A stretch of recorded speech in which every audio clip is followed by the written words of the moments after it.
Isang mapagpalang araw mga kagulay. Welcome po ulit sa ating asking price update recap ng mga gulay na bumabaksak dito sa ating Kabanatuan Vegetable Trading Center. Palengke ng sangitan na narito lang po yan sa ating Barangay Magsaysay Norte. Ang video ko pong to, ipopost ko po to bukas ng maagang maaga para may idea po tayo basihan sa mga presyo ng gulay na ating gustong bilhin kinabukasan dito sa ating baksakan. Tandaan niyo po, ang i-update ko lang dito ay ang asking price, hindi po final price. Iba ang asking price sa final price. Dahil ang asking price, pwede po yan magbago. Kaya samahan niyo po akong mag-recap. Sabi ko, nakuha mo na. Sa okra po natin, 65 pesos per kilo.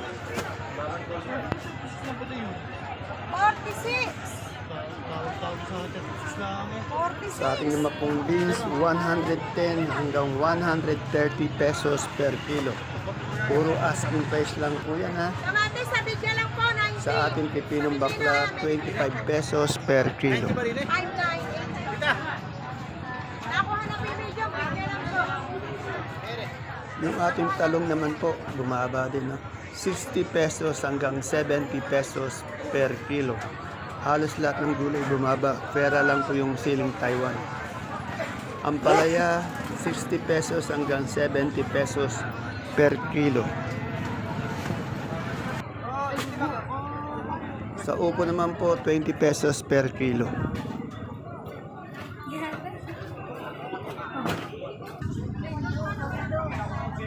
Yung ating siling panigang, 130 hanggang 200 pesos per kilo.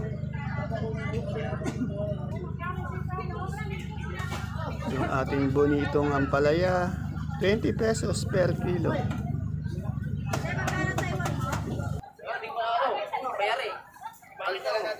Sa ating sita naman po, yan, bumaba din. 80 pesos hanggang 100 pesos per kilo.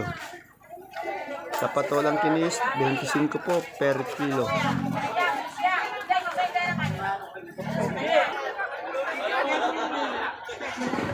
Sa ating luyang magulang po, 90 pesos per kilo. Yung semi-magulang, 70 per kilo. Yung ano naman po natin, dilaw, 50 pesos per kilo.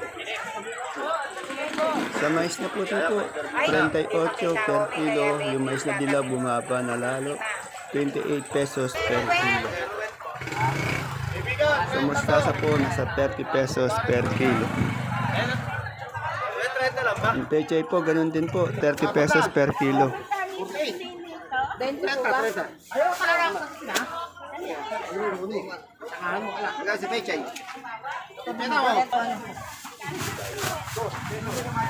Yung sa ating mga kamote naman po, yung Taiwan Sea, 40 pesos per kilo, 35 pesos per kilo. Yung ube, dilaw, 38, yung puti, 25 per kilo.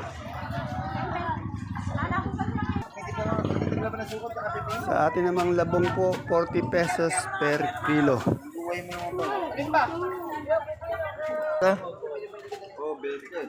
At yung ating ubeng halaya, ube po yan na yung 70 pesos per kilo na malilig spelling.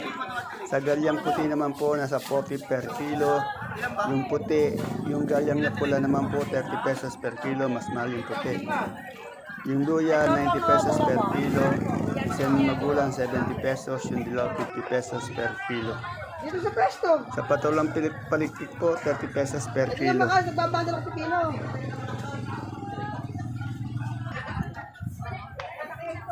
Yung sibuyas po nating lasuna, 85 pesos per kilo.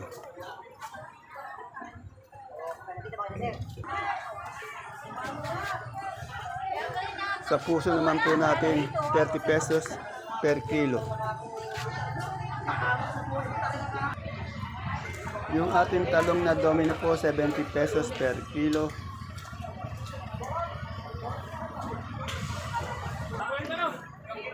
At yung siling sultan po natin, 120 pesos per kilo. Kagaganda ng sultan.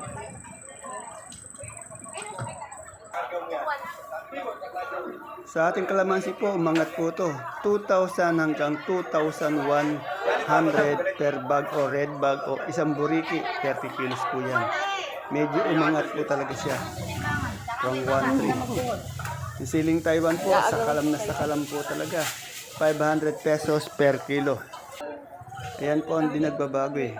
Sa kamatis, 70 pesos hanggang 90 pesos per kilo.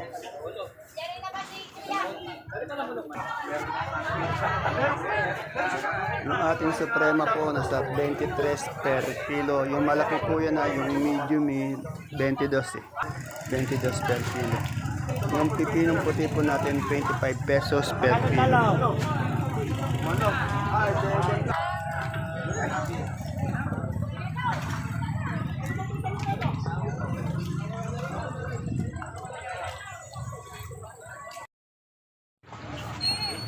Yung repolyo po natin 350 hanggang 450 per bundle.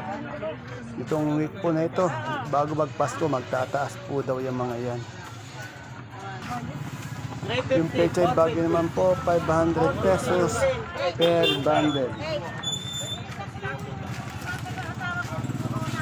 Sa sayote naman po natin, 850 pesos per bundle. Yung pipinong Jackson naman po natin, 600 pesos per bundle. Sa carrots naman po natin, 700 pesos per bundle. At yung patatas po, 850 pesos per bundle. Sa marble po, maliit na patatas, 600 pesos per bundle. Yung ating broccoli po, nasa 120 pesos per kilo.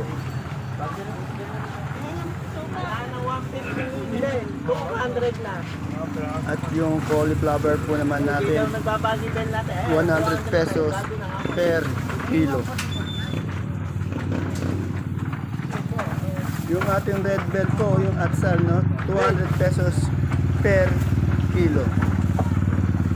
Gagaganda ng red bell. Yung green bell naman po, nasa 350 pesos per kilo. Sa sitsaro naman po natin, nasa 350 pesos per kilo. Yung ating lemon naman po, nasa 180 pesos per kilo. Sa ating celery po, nasa 120 pesos per kilo. Yung ating leeks naman po, 140 pesos per kilo.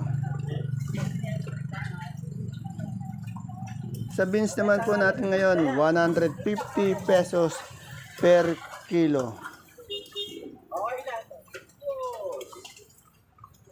Yung ating lettuce na bilog, for 450 pesos po per kilo. Yung green ice, 350 pesos per kilo.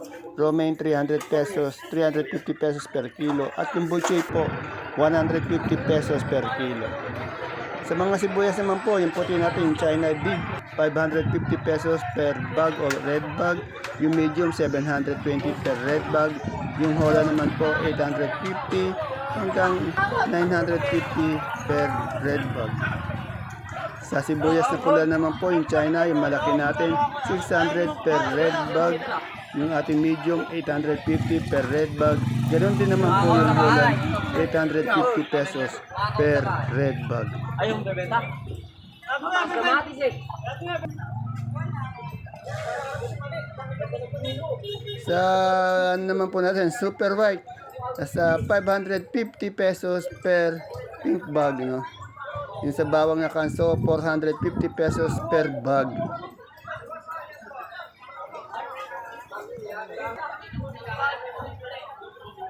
At yung ating munggo po, nasa 2,600 per sack or 25 kilos po yan. Ayan po mga kapalengke, yung ating pinaka-latest asking price update. Recap ng mga gulay po dito sa ating kabanatuan Vegetable Trading Center, Palengke ng Sangitan. Ngayong araw po ng Biyernes, December 19. Tandaan niyo po lahat ng tinatanong natin, yung binibidyo natin, nire-recap natin, asking price lamang po. Okay, see you po again tomorrow. Bye-bye. God bless us all po.